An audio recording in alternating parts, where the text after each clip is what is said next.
स्वागत है आपका। और टैरिफ पर चीन और अमेरिका के बीच बढ़ती तनातनी ने सोने की कीमतों को रिकॉर्ड हाईज पर फिर से पहुंचा दिया है। इंडस्ट्री इसे कैसे देखती है, कीमतों में और कितनी तेजी की उम्मीद है, मांग कैसी है और क्या आगे कीमतों में कुछ करेक्शन देखने को मिलेगी, इन सब पर बात करने के लिए हमने आज एक लॉन्ग वीकेंड से पहले एक बहुत ही बेहतरीन पैनल को कंस्ट्रक्ट करने की कोशिश की है। हमारे साथ हैं मेटल फोकस के प्रिंसिपल कंसल्टेंट साउथ एशिया चिराग शेठ, यूनिक चेन्स के डायरेक्टर एंड जीजेसी के पास चेयरमैन सैगम मेहरा, एमटीडी ज्वेलर्स के डायरेक्टर सौरभ धमने, बावा ज्वेलर्स के सीईओ गौरव बावा, अम्रपाली गुजरात के सीईओ चिराग ठक्कर और निर्मल बांग से कुणाल शाह। आप सभी का बहुत शुक्रिया साथ जुड़ने के लिए। एक बहुत क्विक सेंस आप सभी से लेना चाहेंगे कि आपको क्या लगता है कि सोने के प्राइसेस कहाँ जा रहे हैं, एक, और दूसरा इंडस्ट्री और कंज्यूमर डिमांड पे इसका क्या इम्पैक्ट है। आपके पास आए, लेकिन इससे पहले सुनवाते हैं कि सिटी ग्रुप के मैक्स लेटन, स्विस एशिया कैपिटल के यर्ग कीनर और पेस 360 के अमित गोयल ने सोने की कीमतों पर क्या कहा। We think gold price is going to keep going up. Bottom line is we're in the underlying drivers, the physical and we would say fundamental drivers of this gold bull market remain in place and will continue to drive gold all the way up in our base case to $3,200 an ounce over the next couple of months, and then potentially up as high as $3,500 an ounce. I think that the trend will continue to go up and accelerate. And when I mean acceleration into July, I think you could easily see somewhere between 3-5 and a few $100s above that for this year, and probably prices in the tune of $5,000 to $8,000 in the next couple of years. आने वाले 3 से लेके 4 साल में जो है वो 4,000 $4,500 का डॉलर का जो हमने टारगेट दिया हुआ है बहुत टाइम से। I think we'll definitely stand by that target, but probable scenario है जो कि 2600 तक आता है कि भाई 2600 का लेवल तो मुझे लग रहा है कि एक वाइडर पाथ है गोल्ड को $3,200 से $2,600 आने के लिए, और उसमें मगर लगेंगे 6, 8, 10 महीने। मगर एक नैरोअर पाथ है जो कि 2500 या इवन 2400 तक जाता है। ऑल राइट, तो सभी को ये लगता है कि longer term structural bull run यहाँ पर अभी भी जारी है। सिटी ने यहाँ पर 3500 बोला है जुलाई तक आने के लिए। साथ ही साथ स्विस कैपिटल ने सबसे बुलिश अब तक के टारगेट्स दिए हैं। उन्होंने बोला है 3700 इस जुलाई तक आ सकता है और $8,000 एन आउंस अगले 3 से 4 साल में वो बनता हुआ देखते हैं। 3200 एंड 4500 ऑफ कोर्स हमें अमित बता रहे थे। तो क्लियरली बहुत बहुत बुलिश यहाँ पर व्यूज आगे की तरफ जाते हुए। चिराग, आप कैसे देखते हैं first of all in sense of prices, near term and slightly longer term? Near term यानी अगले 3-4 महीने एंड लॉन्गर टर्म यानी अगले 3 साल। अभी एक्चुअली अब ऐसा है कि आप कोई भी टारगेट सोने में रखें वो बहुत ही अचीवेबल है। देखिए, हमारा मानना था कि शायद इस साल सोना $3,100 के आसपास ट्रेड कर सकता है, पर हमने देखा है वो स्विफ्टली टेकन ओवर गया। अब हमने 3200, 3300 के टारगेट्स लिए, वो भी बहुत इजीली निकल गए। शायद अगर हम पिछले 20-25 साल की बात करें तो इतनी अनिश्चितताएं हमने कभी नहीं देखी। हमने 20 सालों में .com क्राइसिस, सब प्राइम और इवन कोविड आते हुए देखा है, बट इस लेवल की global uncertainty, possible of global recession, US में स्टैगफ्लेशन, ये सारे सिनेरियोज हमने कभी नहीं आते हुए देखे। तो हालांकि मैं कहूंगा $200-300 यहाँ से बढ़ना कोई बहुत बड़ी बात नहीं है, बट अब इंक्रीजिंगली थोड़ा रिस्क रिवॉर्ड रेशियो अगर कोई लंबी अवधि का निवेशक है उसके लिए मैं कहूंगा थोड़ा बहुत डिफिकल्ट बनते जा रहा है। टैक्टिकल इन्वेस्टर्स जो छोटे मोटे रिटर्न्स जनरेट करना चाहते हैं उसके लिए अभी भी सोने में शायद बरकरार रहना इजी होगा, बट एक लॉन्ग टर्म जो निवेशक है, जो इंडियन इन्वेस्टर होता है, उसमें मैं कहूंगा शायद थोड़ा वेट एंड वॉच करना जरूरी होगा। ऑलराइट, कुणाल, आप कैसे देखते हैं प्राइसेस को अब यहां से आगे जाता हुआ?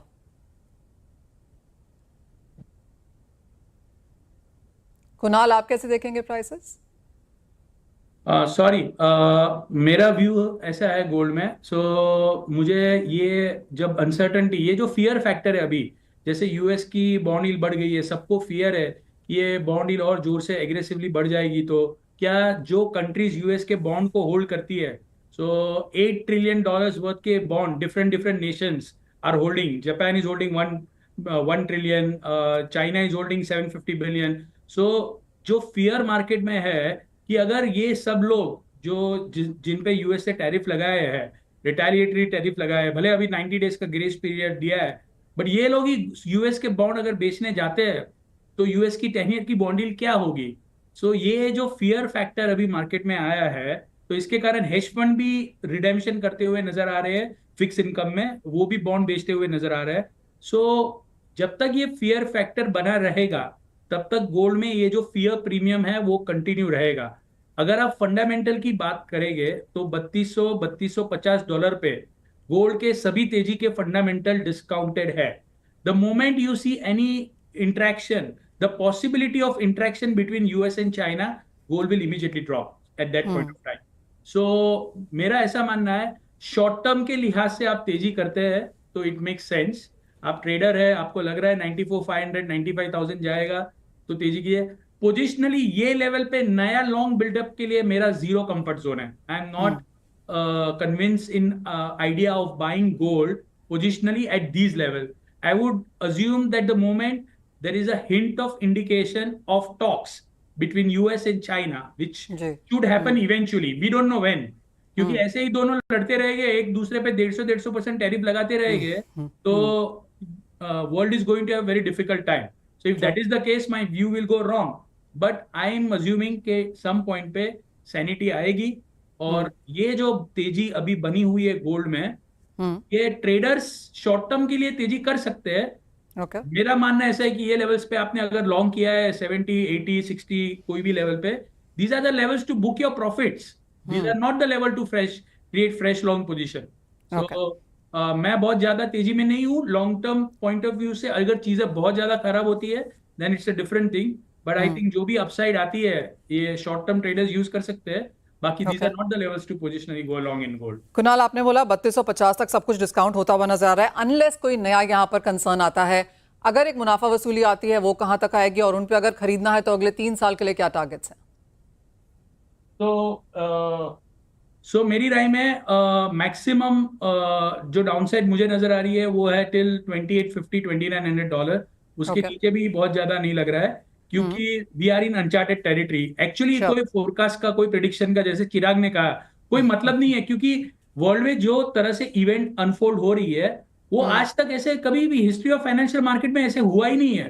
तो हमारे पास कोई प्रेसिडेंट नहीं है कि पहले ऐसा हुआ था तो ऐसा हो सकता है। ये जो 36 ट्रिलियन डॉलर की यूएस की डेट है और ऊपर से 1 ट्रिलियन डॉलर उसको जो इंटरेस्ट भरना है एवरी ईयर, ये ऐसा कभी इतिहास में हुआ ही नहीं है फाइनेंशियल मार्केट की हिस्ट्री में। तो because the huge debt problem जो वर्ल्ड में है, इसके कारण गोल्ड में स्ट्रक्चरल मंदी नहीं होने वाली है। We are going to see a period of correction, profit taking, and again the bull run will resume. So ये लेवल्स पे मेरा कंफर्ट जोन बाय करने में जरा भी नहीं है। I don't want to go with the right. हर एक इन्वेस्टमेंट बैंकर आप देखेंगे सब आ गए $3400 $3500, कोई बोलता है $4000। अरे भाई $2000 पे आप किधर थे? So I think this are not the time to be greedy. It's a time to have your sanity on your place. It's a time to take profits on table. Chirag, just coming back to you, और आपने मुझे कोई level यहाँ पर नहीं दिया। I know आपने कहा $200-300 यहाँ से मैक्स बढ़ सकता है, अगेन सब कुछ यहाँ पर प्राइस इन हो जाएगा, but I am really pushing for numbers here because आप गोल्ड मार्केट्स को रोजाना देखते हैं, आप गोल्ड मार्केट्स लिव करते हैं। बहुत सारे ऐसी क्वेरीज हमारे पास हैं जो जानना चाहते हैं, जो लोग समझना चाहते हैं कि गोल्ड कहाँ जा रहा है, हमें बता दो। एंड यू ऑब्वियसली कोई कहीं के टारगेट्स दे रहा है, कोई 1800 बोल रहा है, कोई 8000 बोल रहा है। आपकी सेंस अब अगले 3 महीने में, 3 साल में अगर एक नंबर दे सकें। चिराग आप म्यूट पे हो। शायद $200 यहाँ से यानी करीबन 3300 3400 मार्केट जरूर जा सकता है, उसमें कोई बहुत बड़ी बात नहीं है। बट मैं कुणाल की बात से सहमत हूँ, और जैसे मैंने पहले भी कहा कि रिस्क रिवॉर्ड रेशियो अब बहुत ही ज्यादा डिफिकल्ट बनते जा रहा है। देखिए पिछले 2-3 दिनों में हमने कुछ इंटरेस्टिंग चीजें होती हुई देखी। एक है, जैसे आप इंडियन मार्केट में देखें तो सेलिंग दिखाई दिया है, ग्लोबल मार्केट्स में भी स्क्रैप सेलिंग दिखाई दिया है, ज्वेलरी डिमांड काफी हद तक इम्पैक्ट हो चुकी है।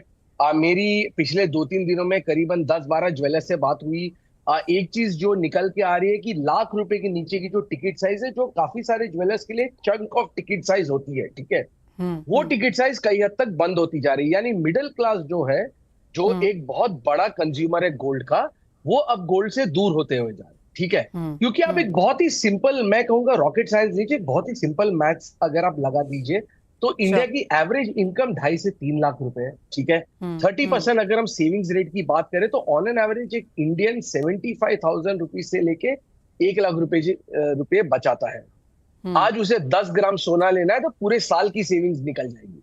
तो एक जी। बहुत ही इंपॉर्टेंट चीज है कि इन लेवल्स पे मार्केट को भी अडेप्ट होना पड़ेगा।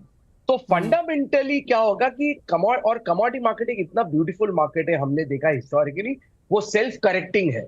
जैसे जैसे प्राइस ऊपर जाते हैं डिमांड अपने आप को करेक्ट करता है, फिर भाव भी वैसे करेक्ट हो जाते हैं। तो मैं कहूंगा कि मैं कुणाल की बात से बिल्कुल सहमत हूं, मैंने भी पहले ही कहा इन लेवल पे कंफर्ट नहीं है एक लॉन्ग टर्म निवेशक के लिए। हमारा मेटल्स फोकस का मानना है कि शायद और $200 यहां से दीजिए, बट कंफर्ट आएगा $2700-2800 पे न्यू एंट्रेंट। ऑल राइट, संयम, आप कैसे देखते हैं इसका रिएक्शन? और जैसे हमें चिराग बता रहे हैं कि मिडिल क्लास के लिए थोड़ा सा मुश्किल हो रहा है, इन्वेस्टमेंट बाइंग थोड़ी सी यहाँ पर कमजोर होती हुई नजर आएगी। ये महीना, ये क्वार्टर काफी इंपॉर्टेंट है, अक्षय तृतीया है, शादियां हैं। अब तक का क्या रिएक्शन है? आपको लगता है लोग वेट कर रहे हैं प्राइसेस नीचे आएंगे या डरे हुए हैं कि ऊपर चले जाएंगे? देखिए, ऐसा मार्केट के अंदर 7 या 8 अप्रैल के आसपास अगर आप देखेंगे उस टाइम पर एक पैनिक सेलिंग हुई थी। कुछ एक यूएस फर्म थी जिसने गोल्ड रेट्स 56,000 आएंगे ऐसा प्रिडिक्ट किया था, जिस वजह से जितने भी आप जवेरी बाजार के अंदर देखेंगे आधे किलोमीटर की लाइन थी जो ओल्ड गोल्ड बायर्स के यहाँ पर थी। और मुझे अनुमान ऐसा है कि 12 to 15 tons of gold, old gold, उस 2 दिनों में 7 और 8 तारीख को बिका है। उस वजह से जब भी वापस ट्रंप ने टैरिफ्स को ओके किया सबके लिए, बाकी कंट्रीज के लिए मतलब कि सेम ही रहेंगे, और चाइना के लिए 125 तक 145 तक ले गए, चाइना पर रेसिप्रोकल टैरिफ कर रहा है, उस वजह से फिर से भाव बढ़े। तो मुझे लग रहा है कि जिन लोगों के हाथ से सोना छूट गया वो लोगों के माइंड के अंदर ऐसा रह गया कि भाई हमने सोना क्यों बेच दिया, और अभी वापस बाइंग करने के वापस मॉड्यूल के अंदर आ गए हैं। जहां तक सोने की भाव की बात करें तो 3200 का जो भाव है अभी मुझे लग रहा है कि जुलाई तक नहीं, लेकिन 1 से 1.5 महीने के अंदर ही अगर इस तरीके से चलता रहा टैरिफ वॉर तो मुझे लगता है $3400 महीने से 1.5 महीने के अंदर भी आ सकता है, देखने को मिल सकता है। रेगुलर बाइंग ज्वेलरी की थोड़ी कम है, ब्राइडल बाइंग के अंदर जिसके घर में फंक्शन है, शादी है, उस हिसाब से बाइंग बहुत अच्छे तरीके से चल रही है, लेकिन रेगुलर बाइंग थोड़ी सी कम है। अक्षय तृतीया 30 अप्रैल के आसपास है। मुझे लगता है कि कल का जो 9 का जो डिसीजन था अमेरिका का, उसके बाद थोड़ी थोड़ी बाइंग अभी वापस चालू होगी और आने वाले टाइम के अंदर बाइंग अच्छी रहेगी। लेकिन चाइना के जो रेसिप्रोकल टैरिफ्स हैं और जो 6 बजे आज वापस यूएस क्या बोलेगा चाइना के ऊपर, उसके ऊपर सोने का भाव बहुत ज्यादा डिपेंड करता है। 2850 के लोएस्ट भाव देखने को मिल सकते हैं, लेकिन फिर भी मैं चाहूंगा कस्टमर्स उसके लिए रुके नहीं, धीरे धीरे सिस्टमेटिक बाइंग से बाइंग करते रहे। ऐसा ना हो कि सोना 4000 4200 आ जाए और हम वेट करते रह जाए। Oh well, absolutely. चिराग, आपको बुरा किस चीज का लग रहा है? चिराग ठक्कर, ये आपको सवाल है कि आप चांदी सोने की तरह बढ़ी नहीं, या आपको लगता है सोना इतना बढ़ गया जिसका फायदा चांदी को हुआ है? मनीषा जी, मैंने आपको लास्ट वीक बताया था कि 87,500 हम देख सकते हैं, वहां से वो एक बाइंग अपॉर्चुनिटी रहेगा सिल्वर के लिए। हमने वो लेवल्स उसी दिन, उसके 24 घंटे में हमने वो लेवल्स देख लिए थे। और जहां तक चांदी की बात करें, मुझे लगता है जितनी डीप आती है सिल्वर में उसको बाय करना चाहिए लॉन्ग टर्म के लिए। शॉर्ट टर्म में बिल्कुल जितना अनसर्टेनिटी मार्केट में है, वो अनसर्टेनिटी में चांदी का भाव 2-3 हजार रुपए ऊपर नीचे अगर होता है तो उसमें कोई बड़ा सा सरप्राइज नहीं होगा मार्केट के लिए। ये एक क्लियर ट्रेंड है, ये क्लियर सिचुएशन है जहां पे अनसर्टेनिटी का जो डेफिनेशन है वो इस बार प्रूव हो चुका है कि अनसर्टेनिटी किसको कहते हैं। अगर लास्ट 24 घंटे में, अगर 48 घंटे में अगर $250 गोल्ड बढ़ता है और सिल्वर उसको अभी तक इतनी ज्यादा मूवमेंट नहीं किए उसने, तो it is a pure definition of uncertainty we are living in. Absolutely. चिराग, मैं आपसे वही पूछ रही थी, सोने ने इस साल में अब तक करीबन 22% के रिटर्न्स दिए हैं, चांदी ने 8% के दिए हैं। लेफ्ट बिहाइंड फील हो रहा है आपको? Not as of now, क्योंकि जिस तरीके से जितने हमारे पैनलिस्ट सबने बताया कि ये जैसे ही अनसर्टेनिटी चली जाएगी तो बिल्कुल $250-300 जिस हिसाब से गोल्ड बढ़ा था उस हिसाब से वापस नीचे आ जाएगा। बट सिल्वर में ऐसा कोई भी मूव नहीं दिख रहा जहां से सिल्वर के प्राइसेस ज्यादा करेक्ट करके ज्यादा नीचे आ जाए। चिराग, बाइंग कैसी है? क्योंकि हमने देखा है कि जो लोग सोना खरीदते हैं वो चांदी की तरफ गए हैं, क्योंकि सबको लग रहा है गोल्ड सिल्वर रेशियो देख ली जाए या चांदी के डेफिसिट, पूरे फंडामेंटल देखे जाए बहुत सपोर्टिव हैं। तो investment demand, jewellery demand, utensils, artefact जो हम डिमांड चांदी में आता हुआ देखते हैं, क्या वो शिफ्ट ऑन आया है? तो लास्ट अगर 3 महीने से अगर मनीषा जी आप देखें तो फिजिकल सिल्वर बाइंग बिल्कुल बंद थी।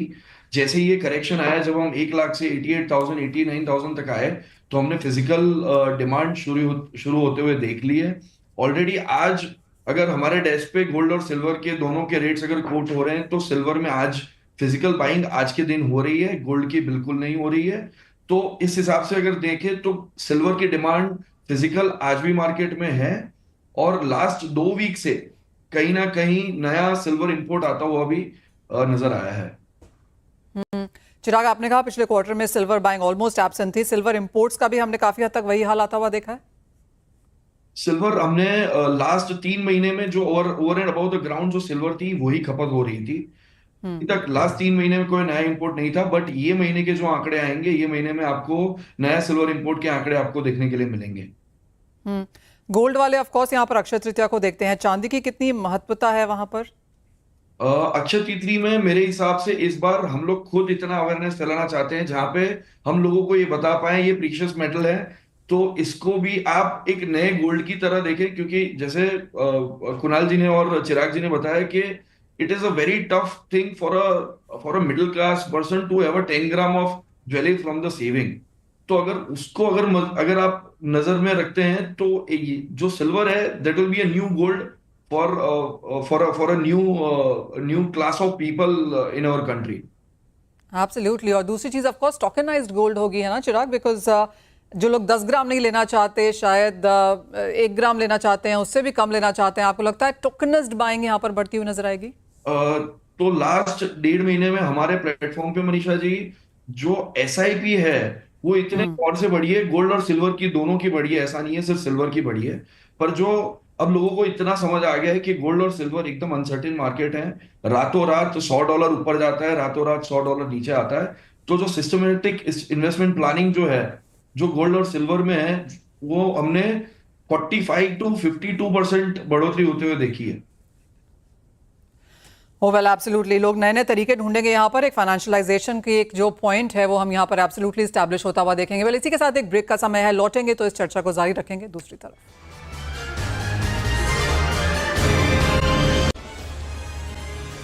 गौरव बाबा जी, इस सेगमेंट की शुरुआत आपसे करना चाहेंगे, एक रिएक्शन भी लेना चाहेंगे कि नॉर्थ इंडिया का क्या हाल है और करंट लेवल्स पे आपने क्या ट्रेंड्स देखे हैं?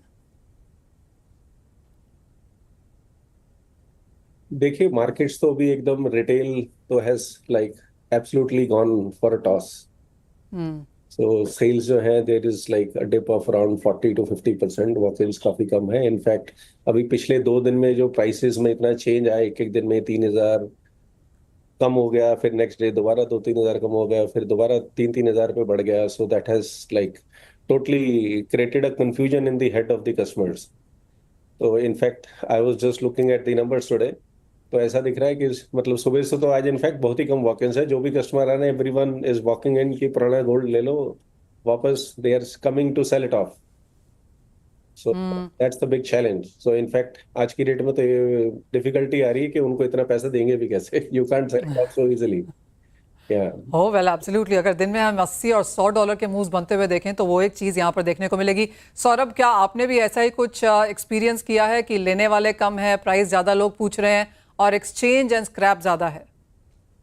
जी, ये एक तारीख के बाद जो तेजी आई है, जिस तरह से तेजी आई है और जिस तरह से रेट बढ़े हैं, उसमें ये समझ आया है कि लोगों को अभी थोड़ा सा रीसेल जो है उसमें ज्यादा ध्यान है। आप ये बोल सकते हैं रीसेल में जो गोल्ड आ रहा है पिछले 3-4 दिन में, वो काफी बड़े पैमाने में आ रहा है। और ये समझ में आ रहा है कि ये इसमें लोगों को थोड़ा सा ये अफवाह की जो 55,000 रेट आने वाले हैं, इस डर से लोग अभी सोना बेच रहे हैं। पर हमें ऐसा लगता है कि जैसे ये इस महीने जो शादी का सीजन है और साथ ही में अक्षय तृतीया इस महीने के अंत में है, तो वॉल्यूम में कहीं ना कहीं फिर से बढ़ोतरी आएगी और पिछले साल का जो वॉल्यूम है उसे हम एज ए रिटेलर तो हम 100% कोशिश करेंगे उससे मैच करने की। चिराग शेठ जी, आपसे सवाल है, ये जो रिपोर्ट्स हैं कि प्राइसेस 55-50 हज़ार और उसके नीचे भी जाएंगे, कैसे रिएक्ट करते हैं आप उसे? जी जी, इसके ऊपर रिएक्शन देना बहुत डिफिकल्ट होता है because everybody likes a good headline. जैसे कुणाल ने एक चीज बहुत बढ़िया की कि अब आपको 3.5, 4.5, $5,500 के भी सारे रिपोर्ट्स दिखाई दे रहे थे। मेरे पहले ऐसे कोई रिपोर्ट्स नहीं थे, कहाँ तो थे? मैं हाँ, 2000 में कहाँ थे? हाँ, तो मैं इसके ऊपर एक्चुअली कमेंट नहीं करूंगा। बट एक चीज समझनी बहुत जरूरी है कि किन फैक्टर्स ने सोने में तेजी लेके आई है। तो 3 फैक्टर्स हम हमेशा कहते आ रहे हैं। एक है ग्लोबल अनसर्टेनिटी, दूसरा है ट्रम्प एडमिनिस्ट्रेशन जो और अनसर्टेनिटी लेके आए, सेंट्रल बैंक बाइंग और स्ट्रॉन्ग इन्वेस्टमेंट डिमांड। तो ग्लोबल अनसर्टेनिटी फिलहाल कहीं जाते हुए नहीं दिखाई दे रही है। हालांकि अब कोई जियोपॉलिटिक्स की बात नहीं कर रहा है, अब कोई वॉर की बात नहीं कर रहे, क्योंकि फोकस पूरा शिफ्ट हो गया है टैरिफ्स के ऊपर। तो जब तक ये टैरिफ्स की अनसर्टेनिटी चलती रहेगी तब तक मुझे नहीं लगता कोई बहुत बड़ा मीनिंगफुल करेक्शन आएगा।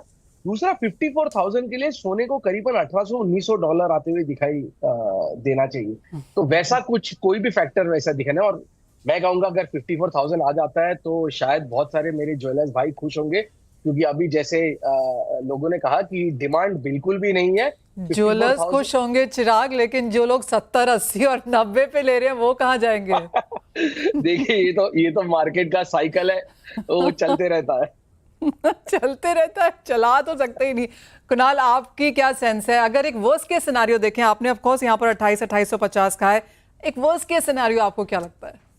जी, मैंने वर्स्ट केस सिनेरियो सोचा है। सो फॉर एग्जांपल, कोई भी कंट्री यूएस के साथ जब ट्रेड डील करता है, okay, and in that there is a condition कि आप अगर इतना एक्सपोर्ट करते हो हमको, तो उसका सर्टेन प्रोपोर्शन आपको हमारे बॉन्ड लेने हैं।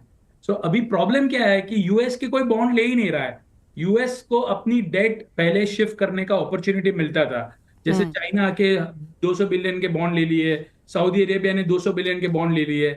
सो अभी जो सिनेरियो बन रहा है, सो ट्रेड डील में ऐसा कोई क्लॉज ट्रम्प साहब ने जो 90 दिन का पीरियड दिया है जिसमें वो सबके साथ निगोशिएशन करने वाला है, सो ऐसा कोई क्लॉज डालते हैं और वो क्लॉज अग्री करते हैं गवर्नमेंट कि हम आपको इतना एक्सपोर्ट करते हैं तो सामने आप हमारी इतनी ट्रेजरी बाई करो, something of that sort. If that kind of clause comes up, then there is a possibility that this can go down further. The problem right now is world का ये जो भी हम अनसर्टेनिटी देख रहे हैं उसका अगर बेस प्रॉब्लम देखेंगे वो है यूएस डेट।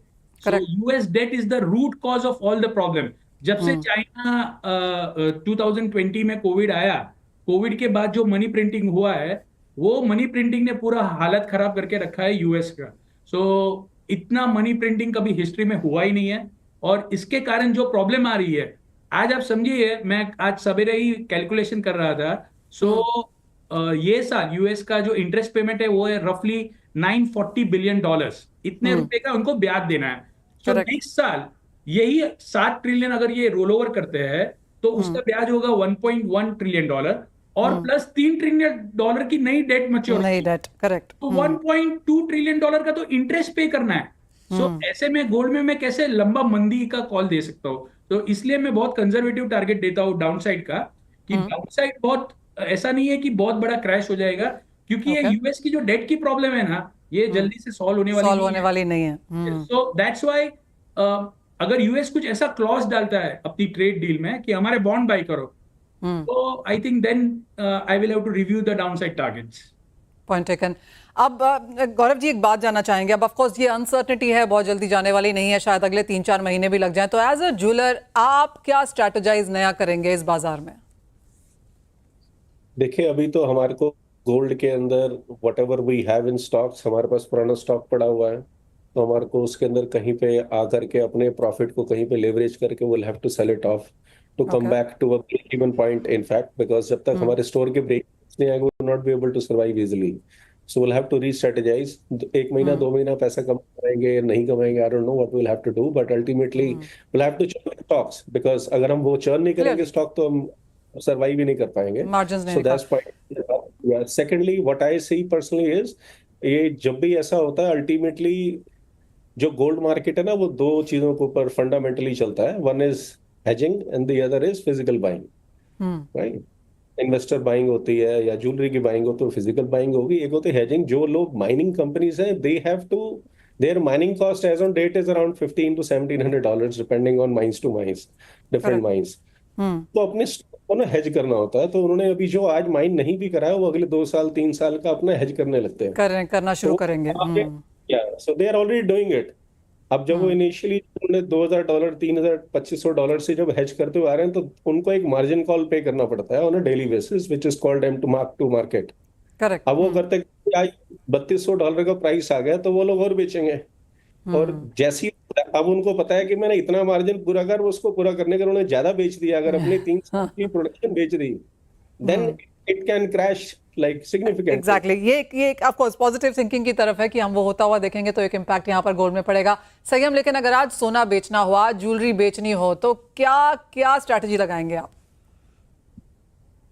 देखिए, ज्वेलरी बेचने के लिए अभी हमारा जीजेस का जो एग्जीबिशन हुआ था उसके अंदर हमने देखा कि 25 टन्स की बाइंग हुई है। 25 टन्स की बाइंग हुई है ऑन द रिटेल साइड, जो रिटेलर ज्वेलर्स ने बाइंग की है। फरवरी मार्च के अंदर एक्चुअली ग्राहकी बहुत कम थी रिटेलर्स के पास। उसके बाद भी फिर भी अक्षय तृतीया और पहला बैसाख जो आ रहा है उसके वजह से सबने ग्राहकी के लिए ग्राहकी की सोच बनाकर बाइंग की है। बाइंग के अंदर भी एंड रिटेलर भी अभी आने वाले टाइम के अंदर मुझे लगता है कि अक्षय तृतीया के लिए काफी ऑफर्स देंगे, कुछ गिफ्ट देंगे, चांदी के सिक्के देंगे, कुछ लेबर के ऊपर डिस्काउंट्स देंगे, अपनी दुकानों को सजाएंगे आने वाले टाइम के अंदर। तो ये काफी चीजें आने वाले टाइम के अंदर होंगी, क्योंकि 30 अप्रैल ही एक टारगेट है एक रिटेलर के पास कि भाई तब तक उसकी बाइंग और अच्छा ये सीजन का जो मैक्सिमम ये क्वार्टर का जो टारगेट है वो अक्षय तृतीया के अंदर वो पूरा कर ले, पूरा कर ले। Yes, so I think themes अच्छी रहेंगी इस 20 डेज के लिए। ओके, तो अगले 20 दिन हैं और बहुत बड़े टारगेट्स हैं यहाँ पर, और आशा यही है कि लोग खरीदारी करने आए क्योंकि ये ऑस्पिशियस दिन है। एंड ऑफ कोर्स चांदी के सिक्के तो वो आपके पास चिराग लेने आ ही रहे हैं, चिराग ठक्कर जी, क्योंकि वो तो एक सेल्स फॉर श्योर यहाँ पर बनती हुई नजर आ रही है, लेकिन और स्पेंड भी करना पड़ेगा ताकि ज्वेलरी बिक सके। तो क्लियरली उस तरह की स्ट्रैटेजीज यहाँ पर निकलती हुई। आप सभी का बहुत शुक्रिया आज साथ में जुड़ने के लिए। आई नो डिफिकल्ट टाइम्स हैं, बहुत अनसर्टनिटी है, आगे जाके क्या होगा नहीं पता है, पर उसमें भी एक सेंस बनाने के लिए इस मैडनेस में, उस सब के लिए आप सभी का शुक्रिया। इसी के साथ मुझे भी दीजिए इजाजत, लेकिन आप बने रहिए CNBC आप।